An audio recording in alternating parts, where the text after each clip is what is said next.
Un saludo súper, pero súper nutritivo para todos los hermanos y hermanas de habla hispana, para todos aquellos que quieren dejar la leche y aprender a consumir alimento sólido. Una vez más nos acercamos a ustedes con el firme propósito de darle a la trompeta el sonido certero.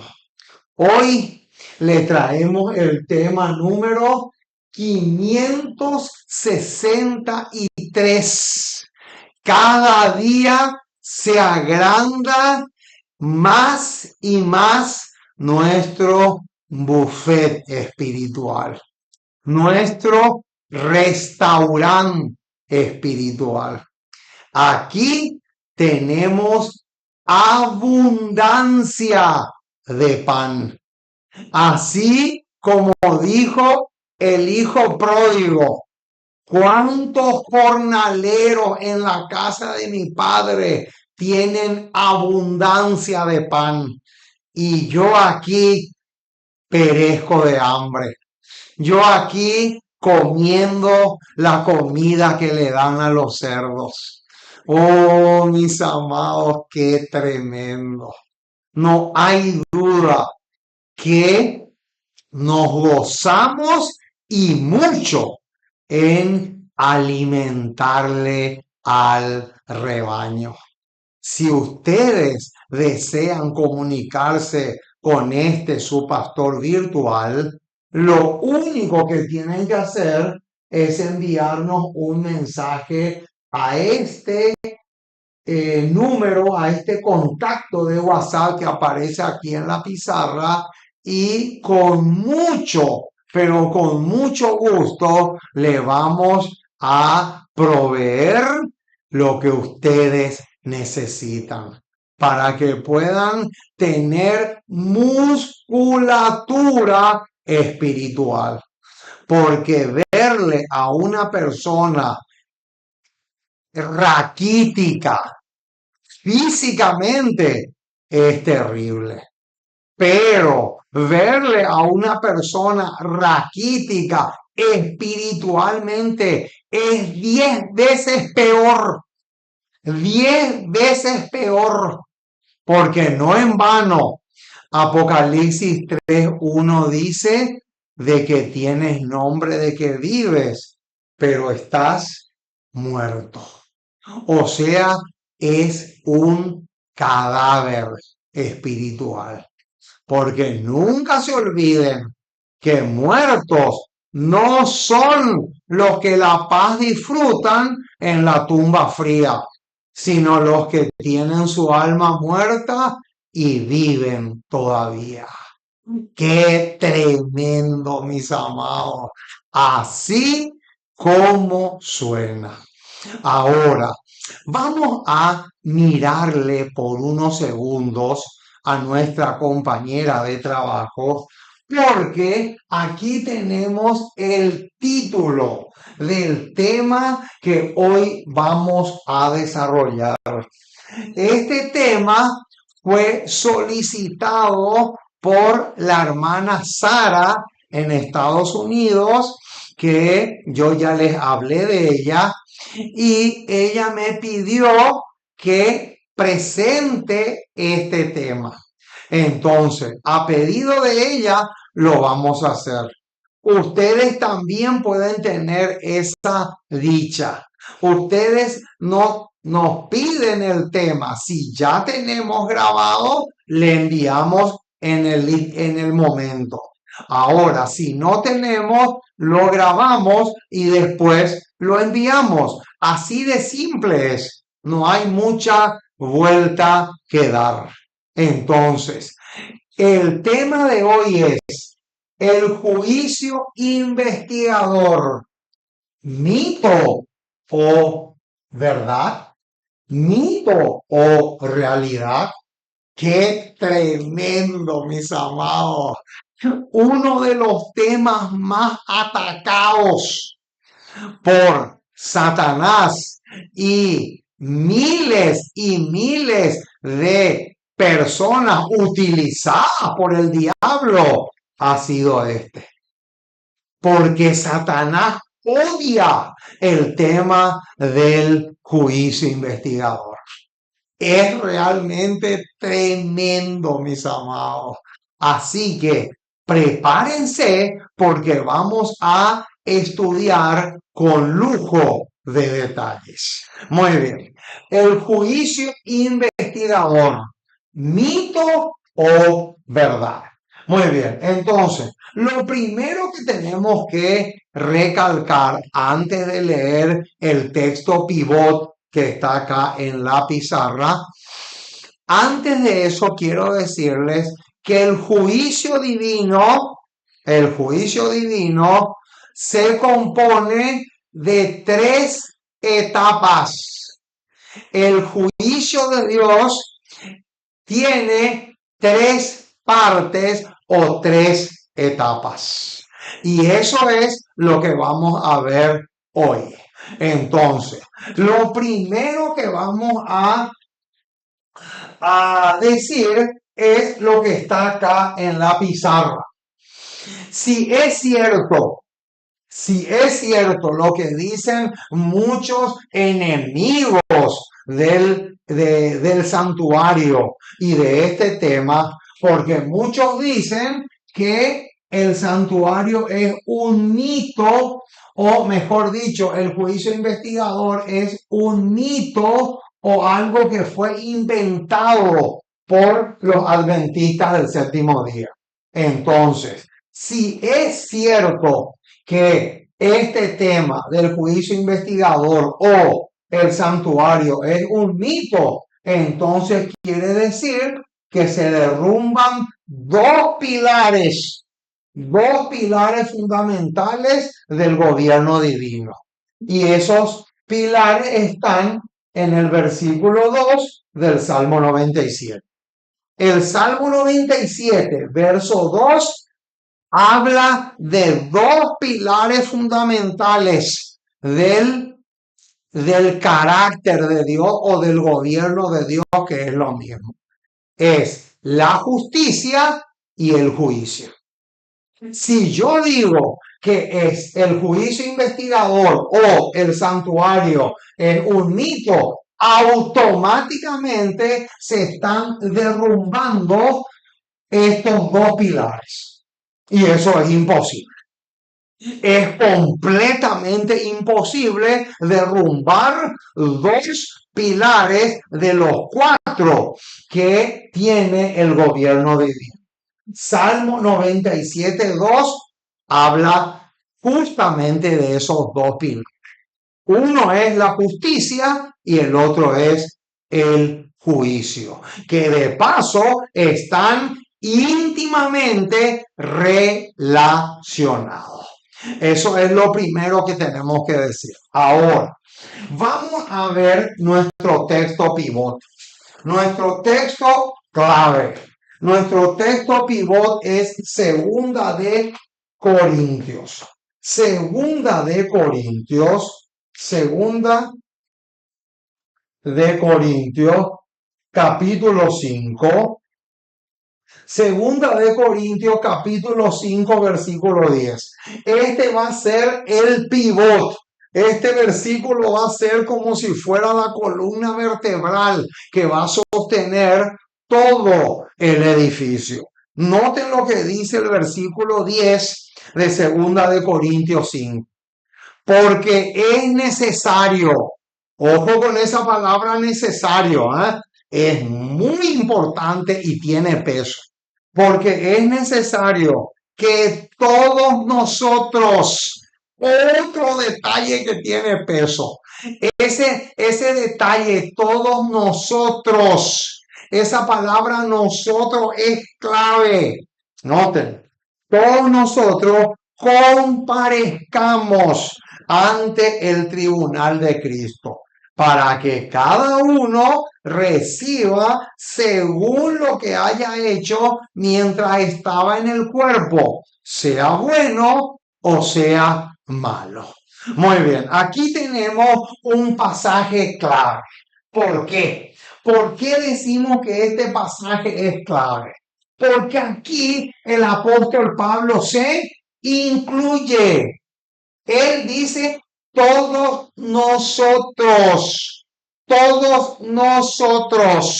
Ese es un detalle clave. Ya después lo vamos a ampliar un poco más.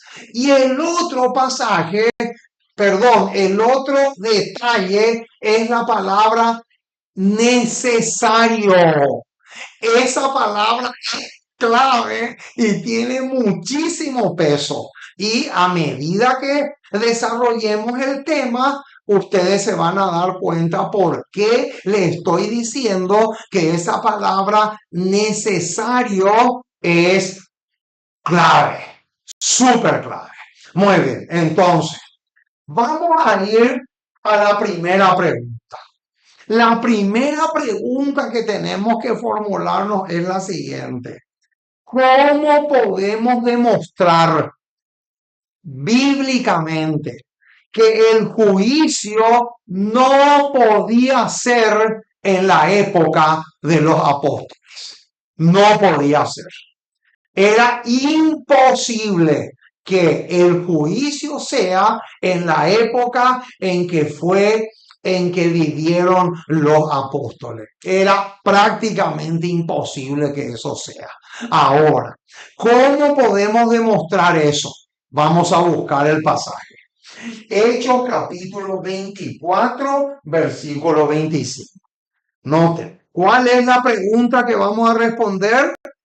La pregunta que vamos a responder es que el juicio no podía ser en la época en que vivieron los apóstoles. ¿Por qué? Noten por qué. Hechos capítulo 24, versículo 25. Aquí nos vamos a encontrar detalles supremamente clave. Noten lo que dice. Pero al disertar Pablo acerca de la justicia, ojo con eso, del dominio propio, y ahora viene. Noten el detalle que viene ahora porque es clave. ¿Con qué detalle nos encontramos ahora? Y del juicio venidero.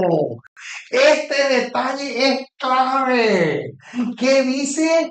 El juicio venidero. Esta J va a ser juicio y ponemos acá venidero. Este detalle es clave, mis amados. Aquí claramente se nos dice que el juicio era para cuando estaba para el futuro. Esa palabra venidero es sinónimo de futuro. Entonces, este detalle es clave. Demasiado clave este detalle. Ahora, hay otro pasaje que prácticamente es el hermano gemelo de Hechos 24-25 que recién leímos, y es Hechos capítulo 17, versículo 31. Noten, o sea, estos dos versículos, Hechos 24 y Hechos 17, son claves. Noten lo que dice. Por cuanto ha establecido un día en el cual juzgará al mundo con justicia. Ahí está. O sea que estos dos pasajes que tenemos aquí, Hechos 24-25 y Hechos 17, 30 y 31, nos indican que el juicio no podía ser en la época del apóstol Pablo. No podía ser. era prácticamente imposible. Entonces, estos dos pasajes son supremamente claves. Ahora, si Dios sabe todas las cosas, si Dios sabe todo, porque Él no hay cosa que Él no sepa. O sea, nada está encubierto delante de sus ojos. Él lo sabe todo. Él es omnisapiente. Entonces, si Dios sabe todas las cosas, ¿qué necesidad hay de un juicio? Esta es otra pregunta importantísima. Entonces, vamos a ver algunos detalles bíblicos que nos van a ayudar muchísimo. Entonces, ¿cuál es la pregunta que tenemos que responder? Si Dios es omnisapiente, Él lo sabe todo, ¿qué necesidad hay de un juicio? ¿Por qué? Porque hay muchos evangélicos que hablan pestes y quieren destrozar esta doctrina y dicen, ellos mismos me han dicho a mí, han dicho así, pero si Dios sabe todas las cosas, ¿qué necesidad hay de un juicio? Ah, ahora vamos a la respuesta. Noten, vamos a comenzar con Génesis capítulo 3, con lo que sucedió después del pecado. Noten lo que dice Génesis capítulo 3, versículo 9. Noten, después que Adán y Eva caen en pecado, Dios baja del cielo y empieza una conversación entre ellos. Y noten lo que dice el versículo 9. Mas Jehová Dios llamó al hombre y le dijo, ¿dónde estás tú? Ahora, yo te pregunto, ¿acaso Dios no sabía? ¿Acaso Dios no sabía dónde estaba? ¿Por qué entonces le pregunta, ¿dónde estás tú? Ojo con eso. Noten, versículo 11. Y Dios le dijo, ¿quién te enseñó que estabas desnudo? ¿Comido del árbol de que yo te mandé no comieses? Ahora, yo les pregunto, ¿acaso Dios no sabía que Adán y Eva habían pecado? Dios sabía ya desde antes de la fundación del mundo. Desde antes que fueran creados los ángeles, incluso ya Dios sabía lo que iba a pasar con Adán y Eva. Entonces, ¿por qué Dios le tiene que hacer esta pregunta a Adán y Eva si resulta que Dios es omnisapiente y sabe todo? Noten lo que dice el versículo 13. Entonces Jehová dijo a la mujer, ¿qué es lo que has hecho? ¿Acaso Dios no sabía lo que había hecho? Entonces, ¿por qué le pregunta? Escuchen bien, mis amados, lo que les voy a decir ahora. El hecho de que Dios sepa todo y porque Él tiene la característica de ser omnisapiente, eso no significa que Dios no va a hacer un juicio. ¿Por qué? Porque en este caso, por ejemplo, aunque ya Dios sabía todo, Dios, ¿qué quería hacer con esto? ¿Saben lo que Dios quería hacer con esto? Lo que dice Levítico 19. Razonarás con tu prójimo para que no participes de su pecado. O sea, en otras palabras, lo que Dios estaba haciendo acá es hacerle razonar a Adán y Eva. Eso es lo que él quería. Entonces, aquí tenemos un caso de juicio, luego se da una sentencia. ¿Por qué? Porque la sentencia que se da, ¿cuál es? En el versículo 14, a la serpiente se le da la sentencia y le dice, maldita serás entre todas las bestias y entre todos los animales del campo. Sobre tu pecho andarás, etcétera, etcétera. ¿Verdad? Al hombre, en este caso a Adán, también se le da una sentencia. Y la sentencia era que con el sudor de tu frente ibas a comer el pan hasta que vuelvas a la tierra. A la mujer también se le da una sentencia. Y la sentencia era que ella iba a dar a luz con dolor. O sea, siempre Dios tiene que hacer una investigación primero y luego se da la sentencia. Eso es categórico. Ahora, este mismo caso que tenemos acá en Génesis 3 se repite, y eso ya lo van a leer ustedes en Josué capítulo 7. En Josué capítulo 7, con el pecado de Acán, también hubo una investigación.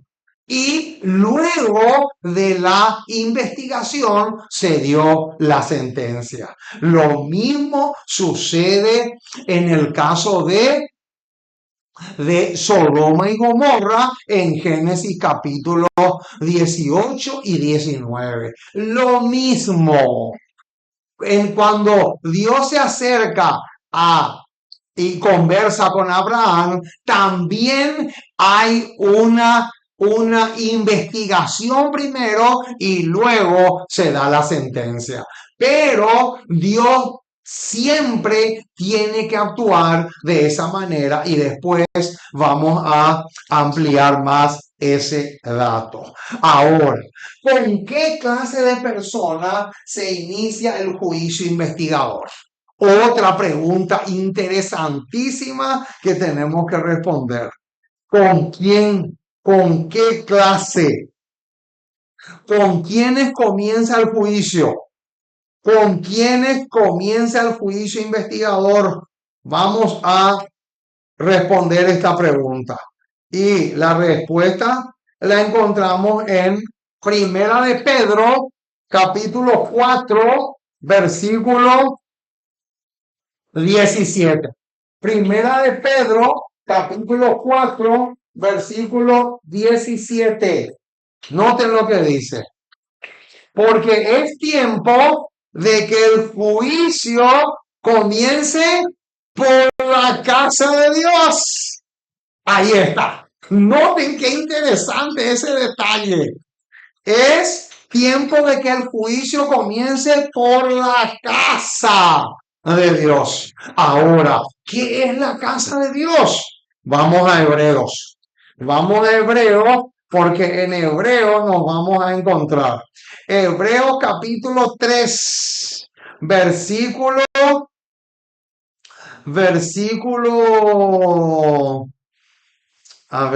Hebreos capítulo 3, versículo 5. Hebreos capítulo 3, versículo 5 nos va a decir que es la casa de Dios. Dice, y Moisés, a la verdad, fue fiel en toda la casa de Dios como siervo. Ahí está. Quiere decir entonces que la casa de Dios es la iglesia. Quiere decir entonces que el juicio comienza por la casa de Dios, o sea, por la iglesia. El juicio tiene que comenzar por la casa de Dios. Ahora, les voy a dar otro pasaje más que no lo vamos a leer, pero ustedes lo pueden encadenar. Ya pusimos dos. Primera de Pedro 4:17, le sumamos Hebreos 3:5 y ahora el otro pasaje es Ezequiel capítulo 9, versículo 6. O sea, Primera de Pedro 4:17 y Ezequiel 9:6 hablan de lo mismo. Entonces, ¿por quiénes comienza el juicio? El juicio comienza por la casa de Dios. Y ya demostramos que la casa de Dios es la iglesia. Ahora, ¿por medio de quién? Perdón, ¿por medio de qué serán juzgados? Vamos a ver Daniel capítulo 7. Daniel capítulo 7. Pero antes de irnos a Daniel capítulo 7, vamos a buscar Mateo capítulo 12, versículos 36 y 37.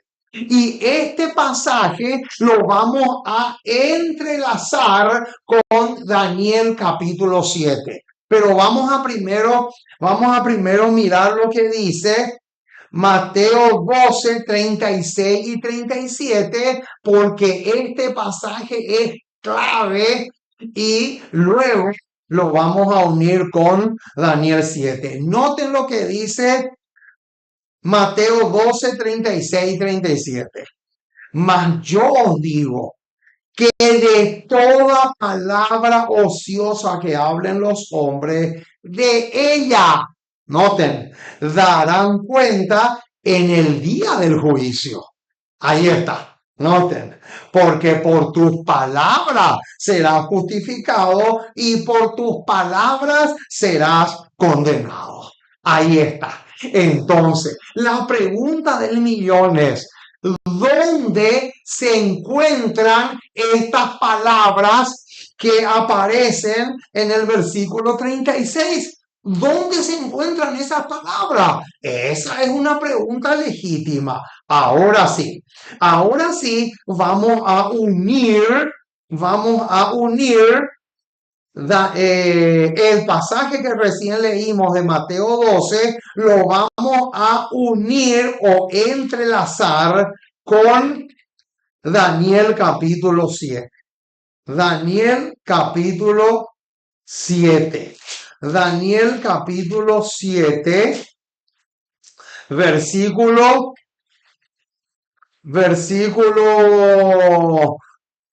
10. Daniel capítulo 7, versículo 10 nos va a decir en dónde están las palabras que nos van a condenar en el juicio, como decía el versículo 36. Noten lo que dice el versículo 10 de Daniel 7. Dice: un río de fuego procedía y salía de delante de él. Ese río de fuego son ángeles. Millares de millares le servían y millones de millones asistían delante de él. Esos son los ángeles que se vienen a ser los testigos en el juicio. Pero ahora viene el detalle que tiene que ver con el versículo 36 y 37 de Mateo 12. Noten lo que dice la última parte del versículo 10. El juez se sentó y ¿qué pasó? Y los libros fueron abiertos. Ahí está. Quiere decir entonces que nosotros no vamos a ser juzgados en persona. Nosotros vamos a ser juzgados por medio de los registros.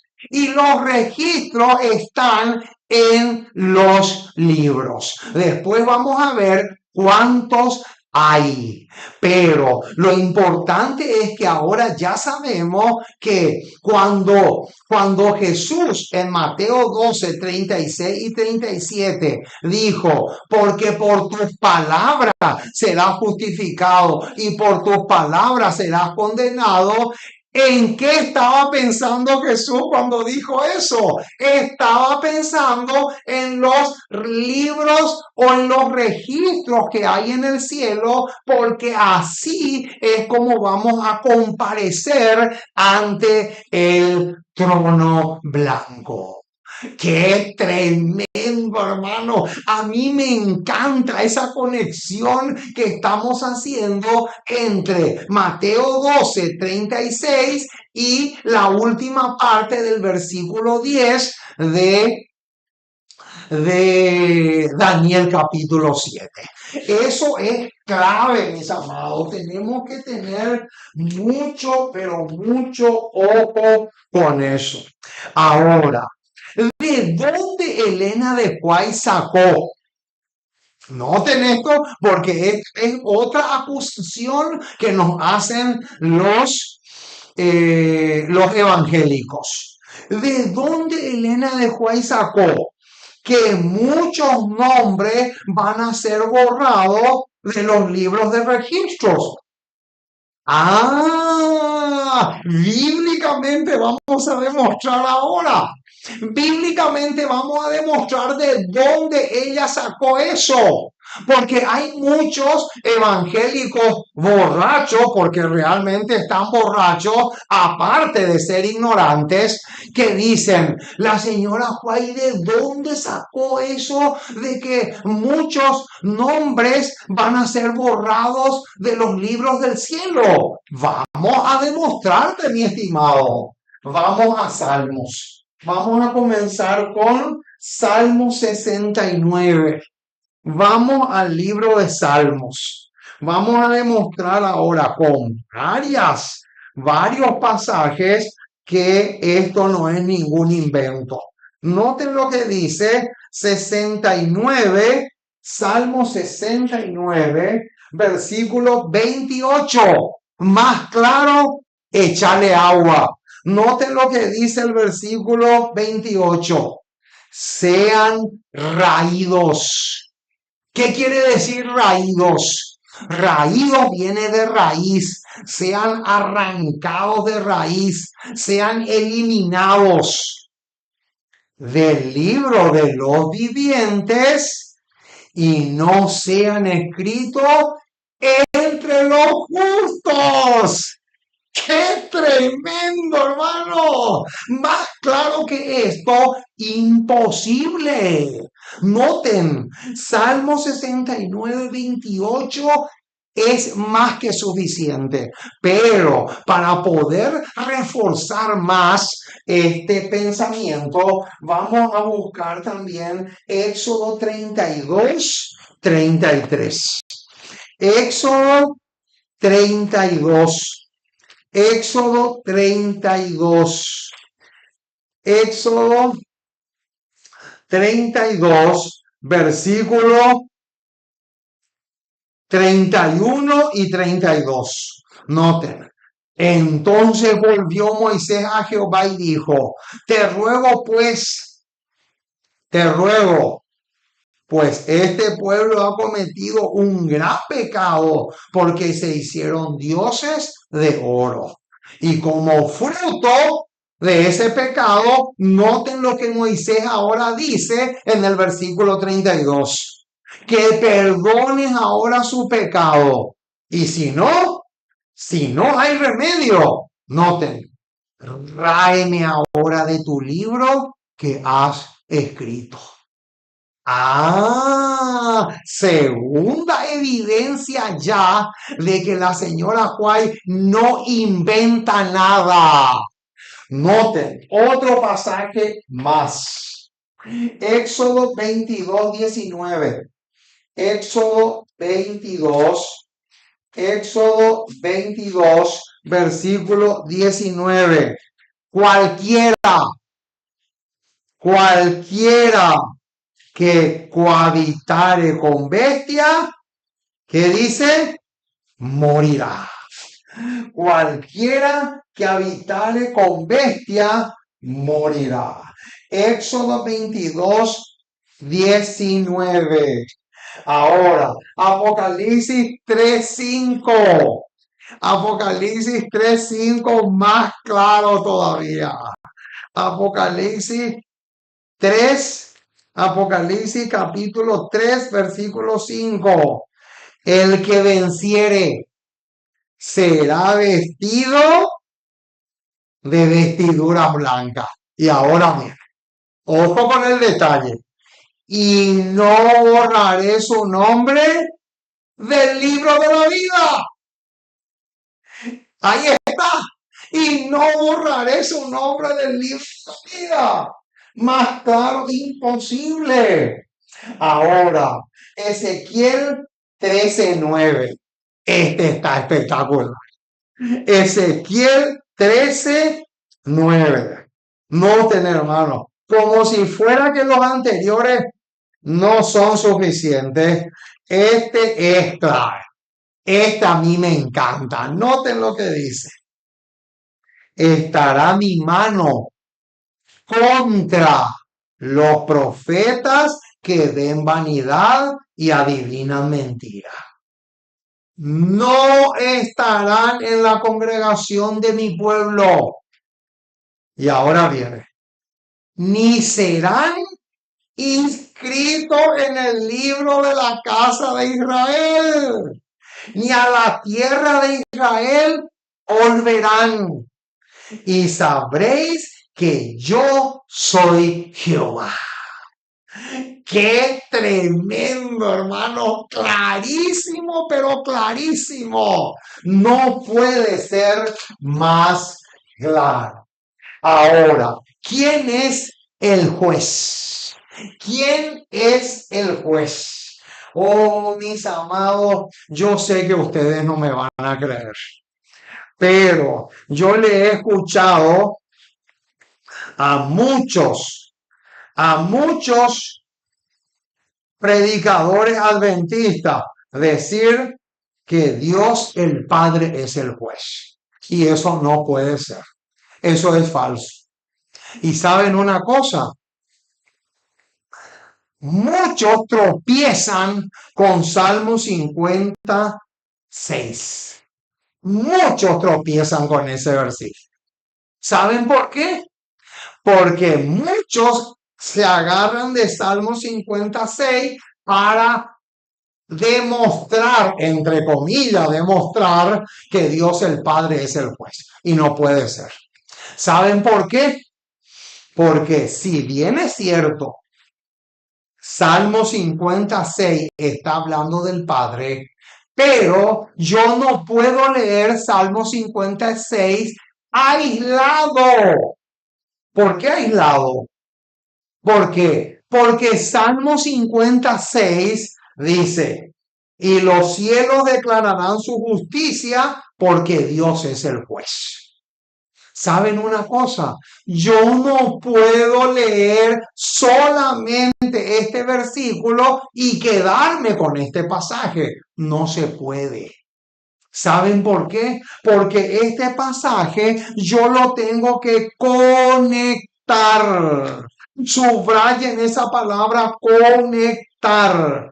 Yo sí o sí tengo que conectar el pasaje de Salmo 50 verso 6. Yo tengo que casarle a ese versículo con Juan 5, 22 y 23. Y ahí se soluciona el problema y desaparece la confusión. Noten lo que dice el versículo 22. Porque el Padre a nadie juzga. Noten, porque el Padre a nadie juzga, sino que todo el juicio dio, ojo con ese dio al Hijo. Y el versículo 23 dice, ¿para qué?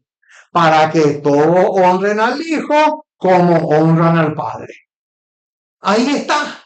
O sea que Juan 5, 22 y 23 claramente enseña que Cristo es el juez.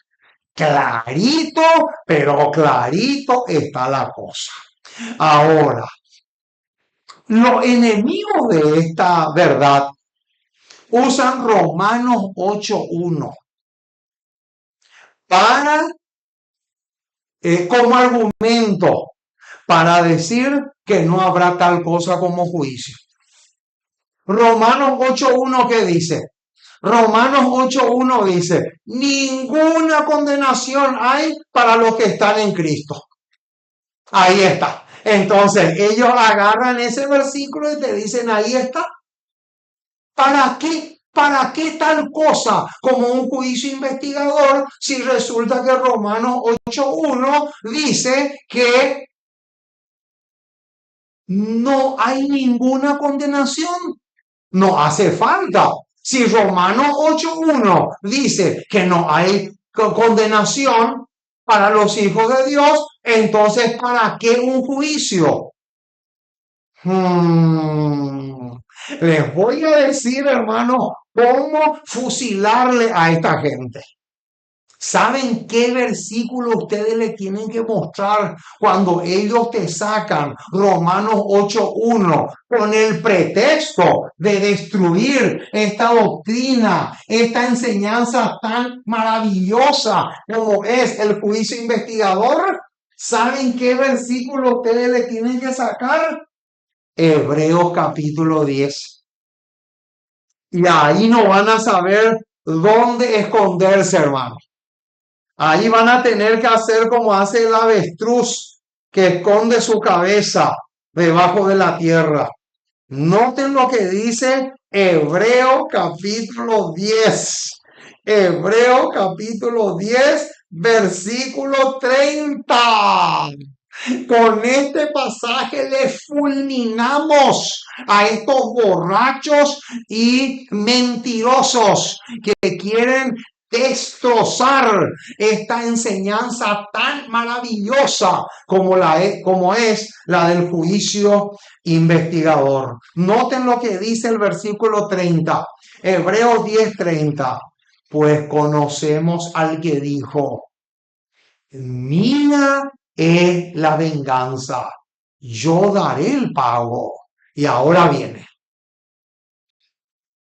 Y otra vez, el Señor juzgará a su pueblo. Ah, noten, hermano, qué espectáculo. O sea, que cuando un borracho le saque Romanos 8.1, tú le sacas Hebreos 10:30. Porque ahí dice, el Señor juzgará a su pueblo. Y más claro que eso no puede ser. A no ser que metas tu Biblia o ese versículo en un tanque lleno de agua para que pueda ser más claro de lo que ya es. Ahora, ¿cuál va a ser la norma en el juicio? Qué linda pregunta.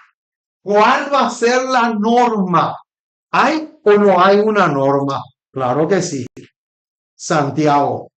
Santiago capítulo 2. Santiago capítulo 2, versículo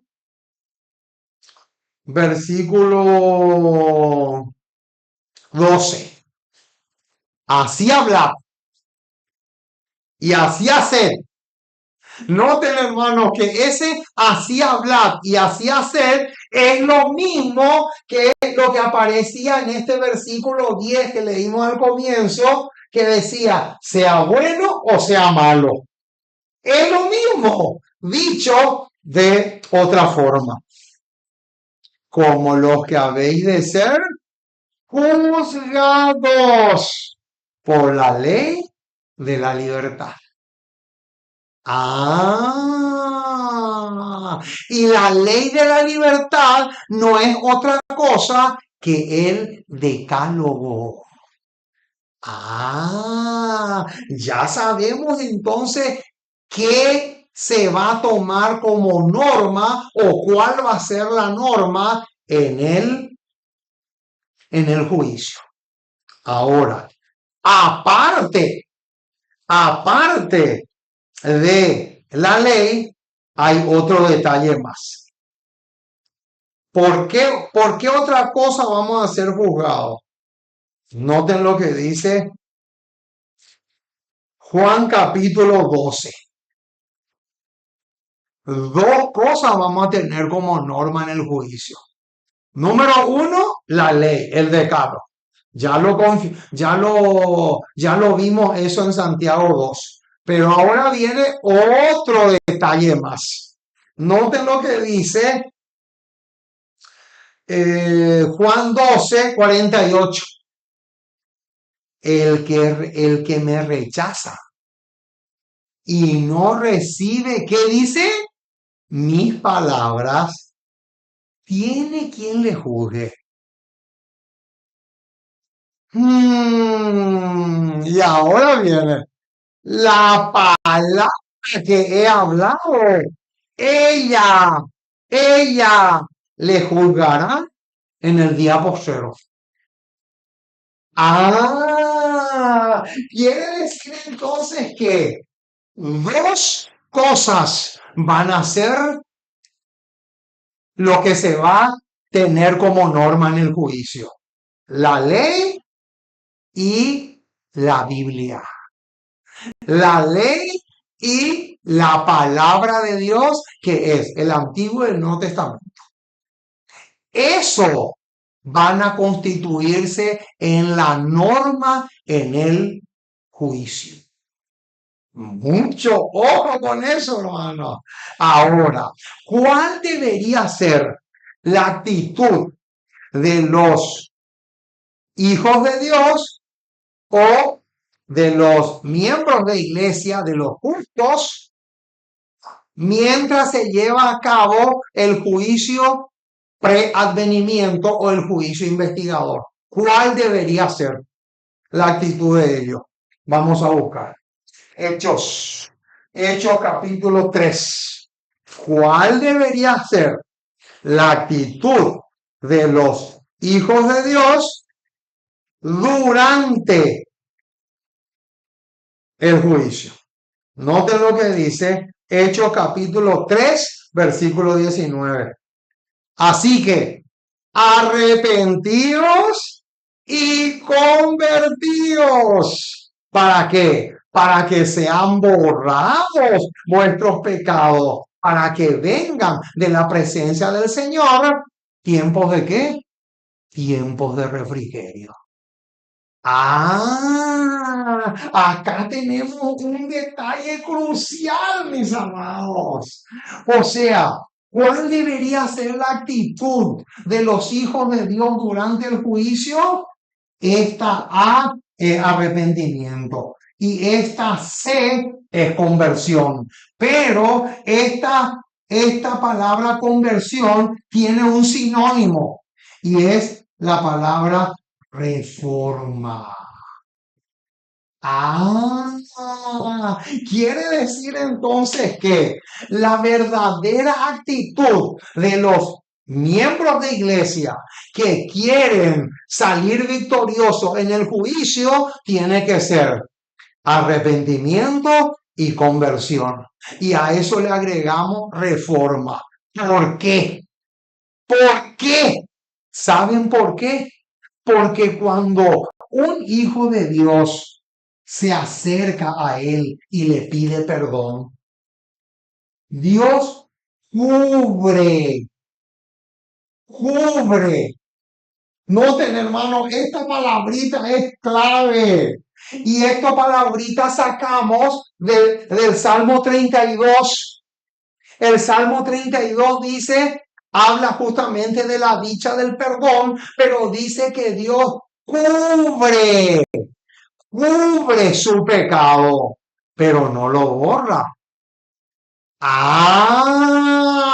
Ese es un detalle clave. ¿Cuándo se va a borrar? Hechos 3:19 dice: cuando vengan los tiempos de ¿qué? Los tiempos de refrigerio. ¿Y qué es o qué significa los tiempos de refrigerio? Los tiempos de refrigerio es la lluvia tardía. O sea que recién en la lluvia tardía los pecados son ¿qué? Son borrados. Mientras tanto, solamente se cubre, se tapa, pero no son borrados. Hechos 3:19 dice que en la lluvia tardía, recién los pecados son borrados. Ese es un detalle supremamente clave, mi estimado. Que no se te escape ni por desgracia ese detalle. Ahora, otro, otro detalle importantísimo es, ¿cuál es otra evidencia? Que el juicio investigador tiene que ser antes de la segunda venida de Cristo. Esta es otra pregunta importantísima. ¿Cuál es otra evidencia que nos da el Nuevo Testamento que el juicio tiene que ser antes y no después de la segunda venida? Vamos a ver. Apocalipsis 22, versículo 12. Apocalipsis 22, Apocalipsis 22, versículo 12. Noten, hermano, he aquí yo vengo pronto y mi galardón conmigo para recompensar a cada uno según sea su obra. Ahí está. Entonces, cuando Cristo viene por segunda vez, Él ya viene ¿para qué?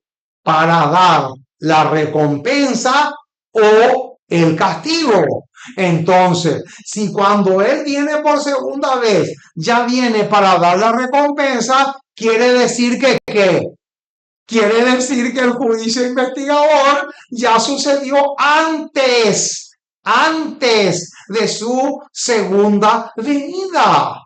¿Por qué? Porque no se le puede castigar o recompensar a alguien si esa persona no pasó por qué. No pasó por el juicio. ¿Se dan cuenta, hermano? Estas son evidencias clarísimas, pero demasiado claras que tenemos de que el juicio investigador tiene que ser antes y no después de la segunda venida. Ahora, ¿cuál es el propósito fundamental del juicio? Qué interesante.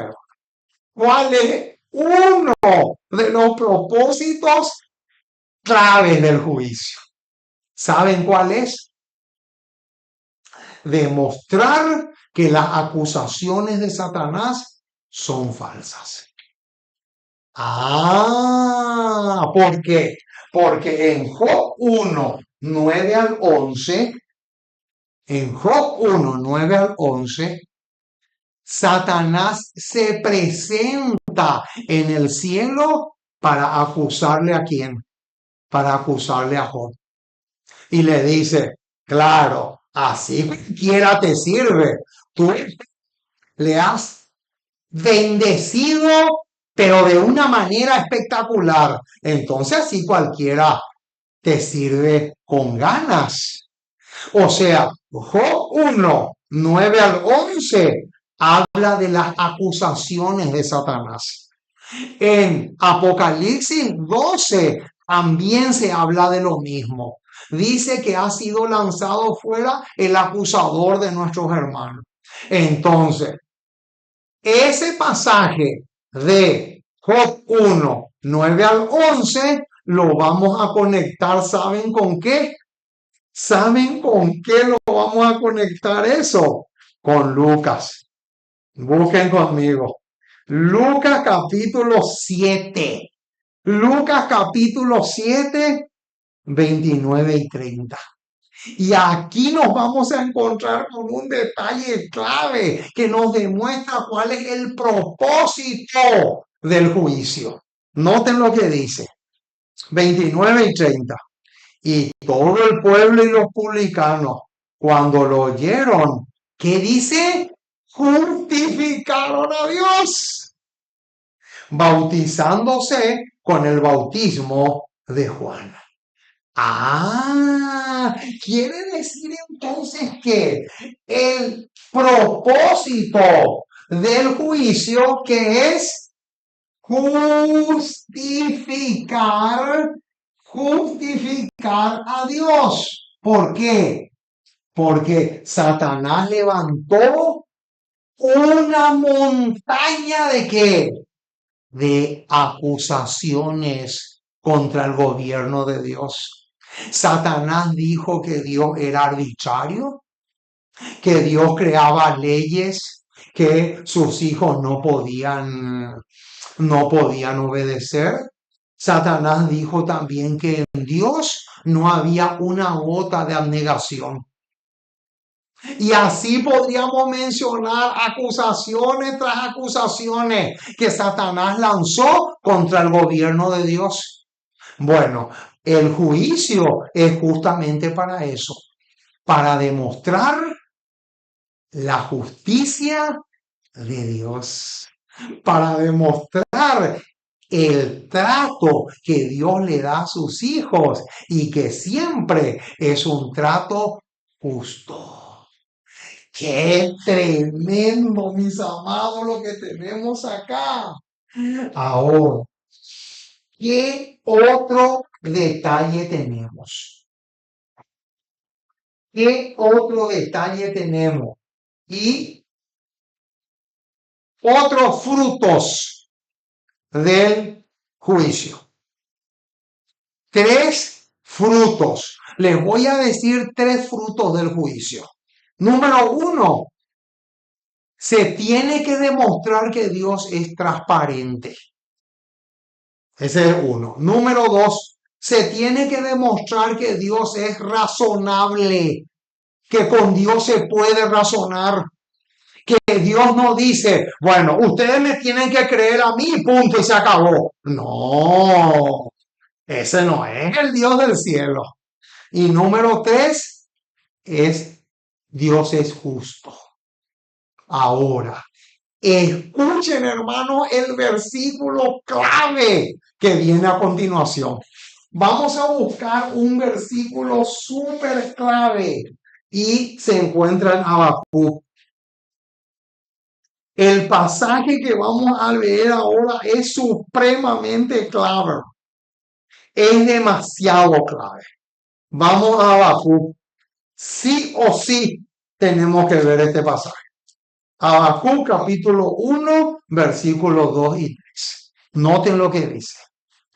¿Hasta cuándo, oh Jehová, clamaré y no oirás? Y daré voces a ti a causa de la violencia y no salvarás. Yo les pregunto, ¿qué tinte tiene este versículo 2? ¿Saben qué tinte tiene? Un tinte de que a Dios no le importa. De que a Dios no le importa, o si le interesa poco lo que le suceda a sus hijos. Porque aquí Habacuc está clamando y le está pidiendo a Dios que haga justicia. Pero aparentemente dice el versículo 2 que a Dios le entra por acá y le sale por acá. Noten el versículo 3. ¿Por qué me haces ver iniquidad y haces que vea molestia? Destrucción y violencia están delante de mí, y pleito y contienda se levantan. Por lo cual la ley es debilitada y el juicio no sale según qué, según la verdad. Por cuanto el impío asedia al justo, por eso sale torcida la justicia. Aquí tenemos un pasaje clave, hermano, pero clave. Habacuc 1, 2 al 4 arroja una luz potentísima sobre este tema del juicio investigador. ¿Por qué? Porque Habacuc estaba cansado de que haya destrucción, haya violencia y que la justicia salga torcida. Estaba cansado Habacuc de eso. ¿Se dan cuenta, hermano? Aquí tenemos un pasaje clave. Ahora, ¿cuántos libros se abren en el cielo? ¿Y de dónde la señora White sacó la idea que somos justificados por la fe, pero juzgados por las obras? Porque esa es otra acusación. Esa es otra acusación famosa. Porque los enemigos de este tema dicen, ¿cómo la señora White va a decir que somos justificados por la fe, pero juzgados por las obras? Si el apóstol Pablo dice claramente que somos justificados por la fe y punto, y se acabó.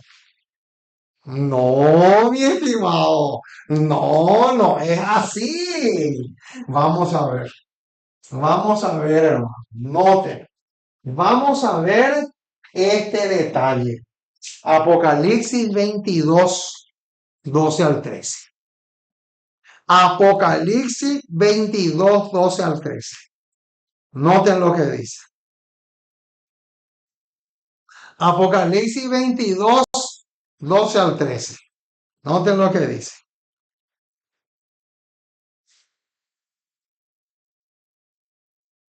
No, perdón, Apocalipsis 20. Apocalipsis 20, 12 al 13. Y vi a los muertos, grandes y pequeños, de pie ante Dios. Ojo con ese detalle. Vi a los muertos de pie ante Dios. Con los muertos comienza el juicio. Con los muertos comienza el juicio. ¿Y por qué? Este versículo 12 de Apocalipsis 20 lo tenemos que entrelazar con ese pasaje que dice, bienaventurados los muertos que mueren en el Señor. Sí, dice el Espíritu, descansarán de su trabajo, pero sus obras con ellos siguen.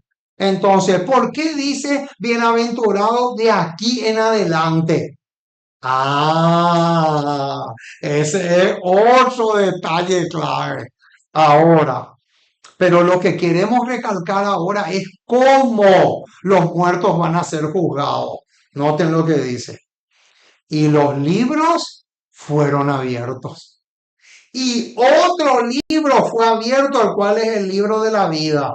Y fueron juzgados los muertos por las cosas que estaban escritas en los libros. Y noten cómo termina. Según sus obras. Noten que aquí la Biblia está diciendo claramente que el juicio es por las obras, no es por la fe.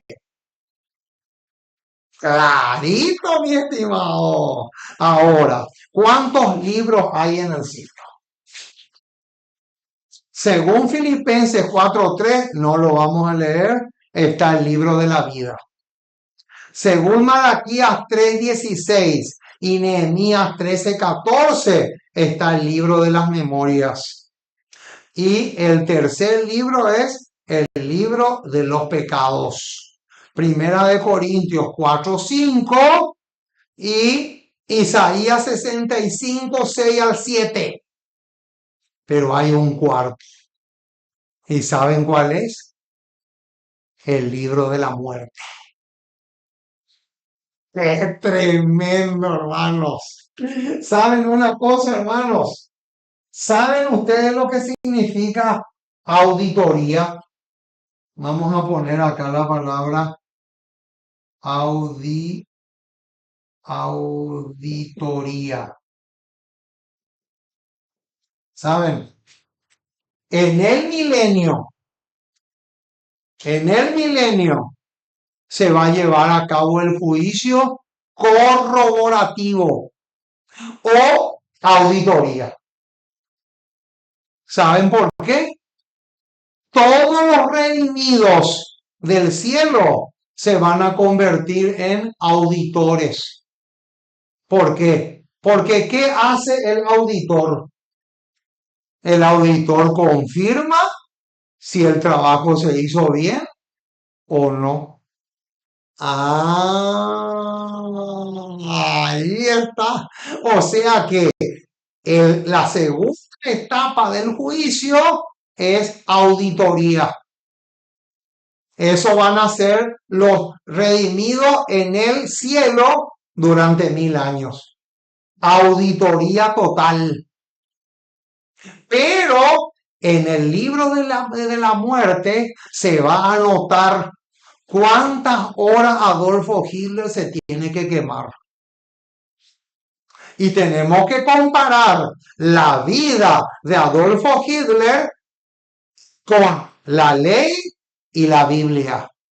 Porque hace rato ya demostramos que la Biblia y la ley son los fiscales, por decirlo así. Entonces, en el libro de la muerte se va a anotar la cantidad de horas o días o meses o semanas que Adolfo Hitler se tiene que quemar. Ahora, ¿cuándo es eso? Eso es en la tercera venida de Cristo. En el juicio investigador se investigan los casos. En el milenio se da la sentencia. Los que van a hacer auditoría son los que van a dar la sentencia. Y en la tercera venida de Cristo se hace el juicio ejecutivo. Ahí es el juicio, ahí se ejecuta el juicio. Ahí están las 3 etapas del juicio. Ahora, otro detalle, hermano. Noten, les voy a dar el versículo en el Antiguo Testamento. Les voy a dar el versículo que habla de los 2 juicios. El juicio donde se da el veredicto es Eclesiastés 3:17. Y el juicio ejecutivo en el Antiguo Testamento, ¿saben qué versículo es? Isaías 24:22. Isaías 24:22 ya hablaba del juicio ejecutivo. Lean ese pasaje. Isaías 24:22. Ahora, otro detalle, hermanos. ¿Qué dijo Lutero? ¿Qué dijo Lutero? ¿Saben? ¿Saben lo que dijo Lutero? Estoy convencido de que el juicio no tardará más de 300 años. Ahora, yo les pregunto a los enemigos de este mensaje, si es cierto que la doctrina del juicio investigador es un invento de los adventistas, ¿qué hace Lutero hablando del juicio? ¿Qué hace Lutero hablando del juicio? Y se acercó bastante. ¿Saben por qué? Porque Lutero tragó las 95 tesis en el año 1517. Ahora tenemos que sumar 1517, tenemos que sumar 300 años y nos llega a 1817.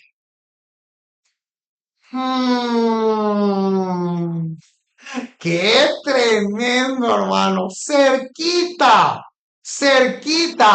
porque cuando iba a aparecer el hombre de la escobilla, que aparece en primero escrito, y que iba a ser el que iba a predicar que la hora de su juicio había llegado.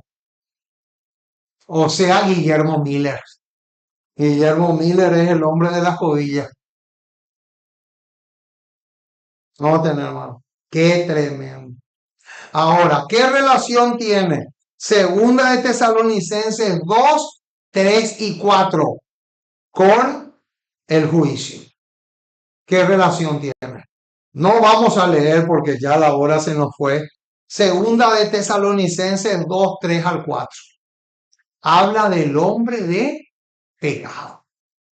Habla de la apostasía, del cuerno pequeño o de la primera bestia de Apocalipsis 13. Dice, únicamente después que se haya producido la gran apostasía del hombre de pecado, podíamos esperar el advenimiento del Señor. Este periodo terminó en 1978. Desde esta fecha, el libro de Daniel ha sido desellado. O sea, se le quitó el sello al libro de Daniel.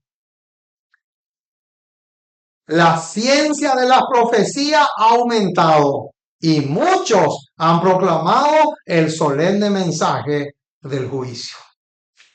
¡Qué tremendo, hermano! O sea que el juicio no podía comenzar antes de 1798. No podía comenzar. Tremendo. Ahora, por último, hermano. Por último, porque el tiempo se fue. Por último, Romanos 2:5. Este pasaje es espectacular, hermano. Vamos a ir terminando con Romanos 2:5. Este pasaje es clave, hermano. Y les voy a explicar por qué. Romanos 2:5, noten lo que dice. Pero por tu dureza y por tu corazón no arrepentido, atesoras para ti mismo ira para el día de la ira. Y ahora viene. ¿Y qué detalle nos encontramos acá, hermano? Y de la revelación del justo juicio de Dios. Ah, ¿saben una cosa, hermanos? En el juicio investigador, los ángeles se convencen que el juicio de Dios es justo. Porque los ángeles no son omnisapientes como Dios. Los ángeles no saben todas las cosas porque son seres creados como nosotros. Nosotros tampoco somos omnisapientes. En el juicio investigador, los ángeles quedan convencidos de que Dios fue justo. Ahora, en el juicio donde se va a hacer auditoría, que es el milenio, los justos quedan completamente convencidos que Dios es justo. Ahí está. Y en el tercer, en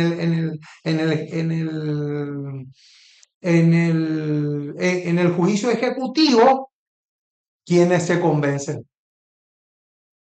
Todos los impíos de todas las épocas se convencen de que Dios fue justo. A tal punto que toda rodilla se doblará, el mismo Satanás se va a arrodillar y va a reconocer que Dios fue justo. Alabado sea el nombre de nuestro Dios. Por eso, justamente por eso. Y con este pasaje vamos a terminar. Apocalipsis 14 dice así: temed a Dios y dadle gloria, porque la hora de su juicio ha llegado. O sea, la hora del juicio de Dios, donde se tiene que demostrar y todo el mundo le tiene que quedar claro que el Dios del cielo es un Dios justo. Alabado sea el precioso y maravilloso nombre de nuestro Dios. Hasta aquí llegamos por hoy. Que Dios te bendiga. Que los ángeles del cielo te guarden y te protejan de todo peligro. Nos vemos entonces en el próximo programa. Y no te olvides, si deseas apoyarle a este predicador tan sufrido, te vamos a agradecer. Nos vemos entonces en el próximo programa, cuando volvamos a encontrarnos para seguir profundizando en la palabra de nuestro Dios. Que el Señor te guarde y te proteja de todo mal.